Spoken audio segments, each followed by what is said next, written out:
I started off by drinking some mushroom tea. I had infused exactly 1 gram of what I knew to be very potent mushrooms into the water, previously boiled. I really enjoyed drinking the mushroom tea. It's always so calming and meditative for me to just sit/lay down drinking the tea and clearing my mind before the journey.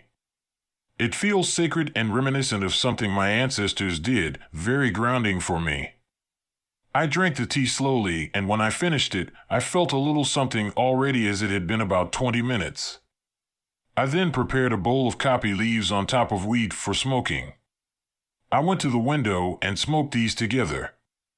I smoked 3 bowls in succession because I knew that I needed a substantial amount of these caapi leaves, not extract, just plain leaves, to get a decent effect and to achieve potentiation of the trip. I definitely got the potentiation I was looking for. It was a relatively quick but still somewhat gradual ascent, and the difference was very noticeable. I felt like the come-up all happened at once after the effects of the caapi hit me. I felt dreamier and more blissful, as caapi seems to help bring about this peaceful effect. My open-eye visuals became particularly interesting, and I began to get a similar visual effect to many of the other times I've done mushrooms and/or DMT. This effect can be best described as something that happens when I look ahead of myself anywhere from 5 to 20 feet away. What happens is, wherever I'm looking, the empty space that my eyes are focused on develops into various shapes. It's as if the empty space appears as a type of clear plasma and then starts to get defined edges and proceeds to form into these shapes. Then, the shapes break apart and the small pieces come towards me on either side.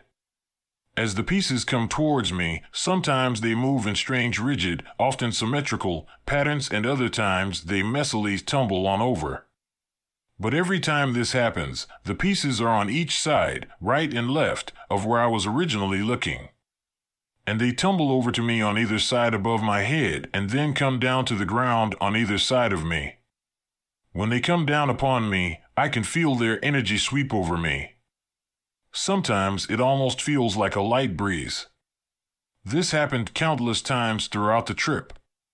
In fact, from smoking the caapi on, I don't think this effect went away for the entire experience. Things felt very hyperspacey and alien yet familiar in a similar way to the DMT space. I kept losing myself in strange trains of thought that just spiraled deeper and deeper until words could not describe under any circumstances what these concepts were. Whenever I came out of the trance a bit and attempted to extract whatever it was I had just been thinking about, the thoughts would dissipate, almost as if they weren't compatible with the conscious part of my mind. In fact, sometimes the thoughts would even seem to disguise themselves as other thoughts that made more sense, but I would feel that these replacement thoughts didn't come close to the complexity or meaning of the original ones. I came to call the original thoughts inaccessible thoughts, because usually I can't access them from my conscious mind. These thoughts come to my mind often when using caapi, and since this experience, when using caapi other times, I have been able to extract a few of them by trying exceptionally hard to hold on to them and then write them down as best as I can. In this case, the thoughts have ended up translating to what seem to be premonitions of the future, various situations that seem plausible but have never actually happened. At least not yet. Anyway, I kept on smoking the caapi and went into my room to trance out. I found that this level of blissfulness was hard to contain. I eagerly let go of myself and went back and forth between realities.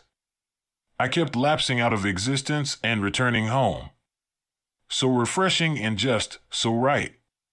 There was no mistaking that this feeling was quite erratic as well, though not by a physical sense in the slightest. On the astral plane, various entities came to me and would give me advice and food for thought. Many of these issues are personal, but they had to do with various life choices, things that could or might happen in my life, and people in my life that I have met or would meet and change the course of my life forever. Although this astral plane was not by any means only inhabited by light forces, as opposed to dark ones, I will say that it felt perfectly crafted. It was exactly what it needed to be, and I accepted it completely and lovingly. Because I wasn't really attached to my ego, a lot of this banter between me and entities took place through abstract communications that seemed to be of a different nature or language. However, I could still decode and understand it because it coincided with the kinds of communications that my ego self can normally understand. These communications just had to be transmitted in alternate ways since my ego self was barely present. I can't put into words what these abstract communications were because they were just that, too abstract. Soon enough, I decided to put about 20 milligrams of DMT in the pipe between the copy leaves. This turned out to be a great idea. I felt no hesitation this time, as nearly every time before doing DMT, I become nervous even though I love it. The copy actually made me kind of crave the DMT, it seemed. I have heard of this happening to others as well with copy. The DMT just being, well, yummy, for lack of a better adjective. After having the DMT, I felt super trancy and wanted to close my eyes, but oddly enough, I felt that some sort of entity was telling me to keep them open. I don't know why this is. When I closed my eyes, I saw nothing, but when I kept my eyes open, the entire room was transformed and there were beings inside every piece of furniture, every empty space, every wall. I could feel the personalities of each being. It was out of this world and amazing. Sometimes the bliss would overcome me and I would start to close my eyes, but then a conceptual voice or entity would alert me and tell me to keep my eyes open and pay attention to what was happening in the room. My intention of this experience had been to take in my surroundings and appreciate them, because I would be moving soon and I wanted to reflect on the times I had spent at this location, so maybe this was just a way for me to fulfill my original intention. Because this is a new house, nobody has lived in it before its current inhabitants, including me. Otherwise, perhaps I would have felt the energies of previous inhabitants and relived foreign memories. I felt as if I were reliving various things that had happened in the room so far to me and others that had lived here, all of which felt vaguely familiar because they'd taken place in my life, but since I was an egoless being, I didn't connect them to my personal life. I felt that I was able to see them in a completely different light, free of attachments and judgments. It was undoubtedly therapeutic. I walked into the backyard after this and revisited the plant spirits outside. I'd had an experience a couple of weeks before where I'd taken 1.5 grams of the same mushrooms and had felt all of the plant's personalities. There was one tree that looked like a popsicle and it was pretty huge. I felt like this tree was almost condescending and didn't really like humans that much. There was another plant with jagged leaves that seemed very feminine and stylish. I picked up on an ambivalent attitude from this plant. Another tree was one in which I had climbed in the past to save my partner's cat, and he greeted me with recognition and approval. All throughout this time, I kept smoking bowls with copy and weed mixed together. Those empty space visuals never went away. It seemed like this time they were often chest-themed. There were some bowling pins included in there too, for whatever reason. There were mainly pawns and queens and horses and other chess pieces folding and breaking into pieces and coming towards me everywhere I turned. I found this to be fascinating, and if I moved my eyes in certain ways, I could control the ways in which they broke into pieces and the patterns they made on the way over to me. I liked the way it felt when they came down above my head and landed on either side of me. It felt like they were saying hello and giving me presents. The perfectly blissful feeling of exploring the hyperspace version of the territory I was usually so familiar with and appreciating everything about existence persisted for me, and I couldn't have possibly been happier to be right where I was in the moment. I went inside and loaded up another bowl of weed, plus copy, plus DMT, and then went back outside to the side of the house and sat on a concrete block in the yard. It had been more than half an hour since the last time I had DMT, as I like to wait at least 30 minutes between DMT voyages when I'm already tripping on something else, or at all, for that matter, but I tend to only use DMT on top of other psychedelics nowadays. Because I'd already smoked a couple bowls of copy prior to this, I got started on the bowl with the DMT right away. Like the last time, it came on very strongly with a relatively small amount, but this time I experienced an entirely different emotional effect. Suddenly, an intense fear was struck into me. It was like 1 second I felt totally relaxed and blissful, and the next second I was dealing with a deep-rooted fear whose origin was unknown to me. The first thing I noticed was the ground and how I could see everything decaying and turning into other things. It was as if I was concentrating on how different animals and organic materials had absorbed into the dirt and grass and decayed, and then the particles that made those up recycled themselves into other things. I felt as if I was watching this cycle of death and rebirth and became hyper-aware of all of the things that had died and decomposed and then been recycled into new materials and new life in this very yard.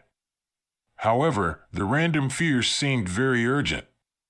It seemed like somebody was trying to tell me something important. I noticed that a certain triangular part of the grass a little bit in front of me to the left was much brighter than the rest of the yard. It wasn't actually, but that's what I saw. I understood that this triangular section of the yard was apparently a danger zone, and I felt that some entity was warning me that there were negative spirits there, and I had to be extra careful and aware to not allow the negativity into my own psyche. At the time, I wasn't sure what to make of this, and still am not sure to this day.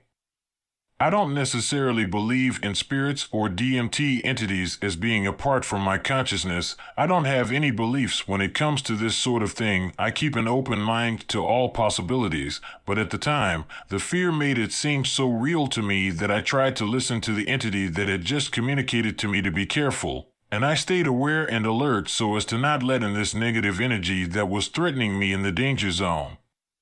This fear gradually dissipated, and I once again felt blessed and left with the same blissful and transcendent tryptamine feeling I'd had throughout the entire experience up until that random fearful moment.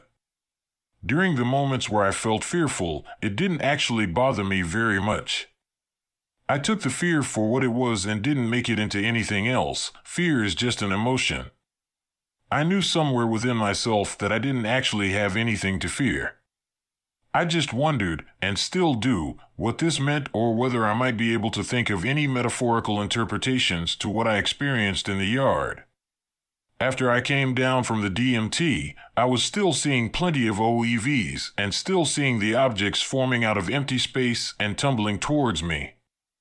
I thanked the universe and the plant spirits for these presents. I decided to take a walk to the park down the street. The leaves were just beginning to change as my favorite season, autumn, was starting. The leaves delighted me and walking felt interesting. It was like I was hovering a few inches off the ground.